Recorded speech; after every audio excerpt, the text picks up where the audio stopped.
ago. Yeah. Oh my gosh. So, nagpunta na sila dito dati, nag-donate sila ng mga gamit kung natatandaan ninyo. Pero yung last nun, I think grade daw sila nun. Oh, grade 2 daw sila nun. It's fourth grade is my favorite grade level because when I first became a teacher, I taught fourth grade for 4 years. Ah, okay. So we have same grade nun. Now I'm a second grade teacher. Okay. Second grade. I love it. Okay, grade 4 teacher din siya doon. Oh yeah. It was nice meeting y'all. Y'all have a good school year. You hear me? Alright. Kasi thank you to sir. Thank you, sir.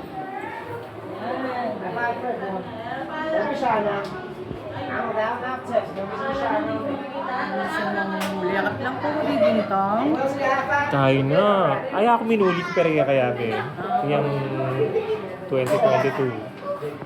Alright, y'all have a good school year now. 3 years ago.